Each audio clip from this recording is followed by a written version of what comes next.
And obviously today's April Fool's Day, and a lot of people, a lot of pranksters. Someone said that to me this morning. I was like, oh, do I believe them? But if it's not April Fool's Day, then... my head exploded. Don't Google. Don't say April Fool's Day on April Fool's Day. Just some basic rules for life. Exactly. This morning, I was chatting to a mate of mine, mate of ours, Jules Lund from Getaway, and he had an April Fool's joke put on him by a lady that, someone that works for his management, and lovely lady, and, can't fault her. Yeah. Professional, gorgeous, gets on like a house on fire with her, but she rang this morning and said, bad news, mate. Jules. Yeah, rang Jules and said, oh, mate, Getaway's been cancelled. And he went, oh, no. And she said, yeah, so you're out of a job. Uh-oh. And he's gone, that's horrible. And then he's sort of gone, well, I just didn't see that coming, but okay, if you say so. I mean, you're my manager, so that's what do we do, I guess. He's like, oh, well, I've got a baby, and so I'll be able to spend a bit more time at home, and okay, trying to see a positive. Yeah. And they just go, no, I've got your April Fools. He's going, well, don't do that. That's not a funny April Fool's Day joke. That's a genuinely possible scenario that's horrible. It is tough, though, to find the versus funny line. There's a mean, funny line. Yeah. And if you cross over it, suddenly you're just somebody that someone trusted telling them something mean. Yeah. It's like me going, Andy, this is terrible. What? But, I pushed your brother Cam off a balcony accidentally. What happened to him? Is he all right? Nope. What do you mean? Yeah, broken both his legs. So survived though? Or? He survived, but legs didn't. Yeah. Amputated or? One is. Jeez, I can't go on. I haven't. Really? Yeah, just got you. Not funny. Not a great April Fools. You trust me. And then when someone goes to you, really, did that happen? Yep. Well, you go, well, what are you meant to do? You can't stand there and go, you can't at the end go, you're an idiot for trusting me. Yeah, exactly. I gotcha. Otherwise, no business can be done. Like, can I please have a hot chocolate? Yeah, here's your hot chocolate. Is it? It's poison. I've poisoned you as an April Fool's Day joke. Well, I trusted you to give me a hot chocolate. 13 10 60 on this April Fool's Day. Tell us, did someone cross the mean versus funny line? It just was mean rather than funny at all. I think it's when it's someone in a position that you just have to trust. Yeah. Like, you have to trust them. If your boss rings you and goes, you're fired. Yeah. You go, well, all right. Well, you're the guy that does that. So I have to believe you because that's the position of trust that bosses have over employees. Tracy, your husband was involved in one today. Yes, he works for the Defence Force, and his mates called up the guys that were on leave, actually got their bosses to call them up and call them back into duty. One of them was on his way on his holiday and had come all the way back, get home, iron his uniform, and got in there, only to find out that it was an April Fool's joke. Oh, see, that's not funny.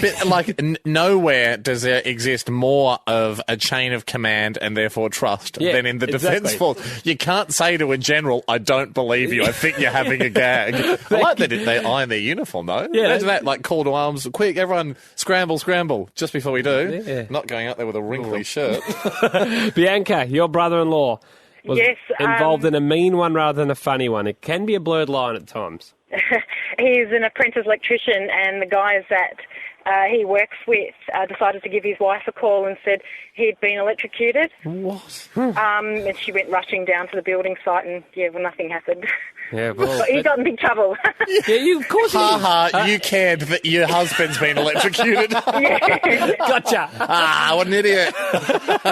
Thank you, Bianca. Anything to do with health, I feel, is a problem. Can't joke. Carly, you're a teacher, and you had one today.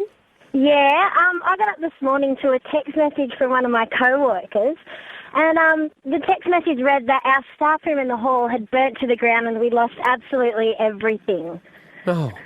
And then, so did you write them back, or did you go in there? I rang straight away. I was bawling my eyes out, and he went along with it. He's like, quick, you've got to get in here as soon as you can. Like, we're trying to salvage what we can. So I shot into school, like, hadn't brushed my hair, whatever.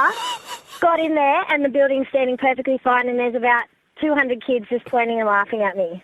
Good one. That'll teach you for caring about all your work and memories being burnt to the ground. Thanks, Carly. An April Fool's, Cameron, your mate did one.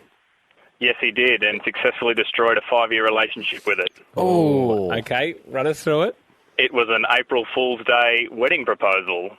I mean, we've talked before about the joke ring. The joke like, what quote. if you got a really small fake diamond and then gave the real ring?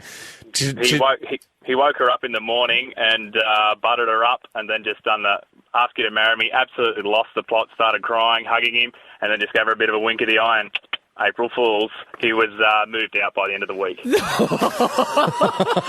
See, Ham, this is great advice for Hamish here, Cameron, because Ham feels that a wink can actually solve anything. I have dabbled before with the thoughts of, how much can you mix comedy with a proposal? Yeah, a lot of people say that they should never meet. On a Venn diagram, they are two should separate they ever, circles. There is no Should crossing they over. ever touch? Or No. is it a little bit, is it like explosives? Is it like Araldite? You shouldn't ever mix the two tubes. Donna, on 131060, the nurse played a mean joke on your mum when you were born. It was not the great April Fool's joke, more of a mean one. Yes, it was. I was actually born April Fool's Day, and Mum had quite a long, difficult labour with me. And I was actually not even a planned pregnancy, so she already had a boy. She desperately wanted a girl. She thought, I've got this accidental pregnancy. If it's a girl, it'll make it all okay.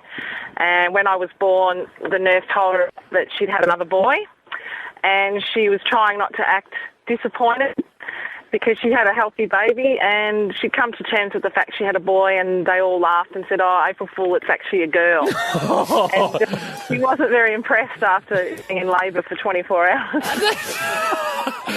From my experience, a female labour's the best time. It's a great audience. Yeah. What are they doing with that baby? Like, quickly, tuck, tuck, tuck, tuck. Yeah, it's a girl. No. Yeah, Gotcha. Sorry. Hamish and Andy.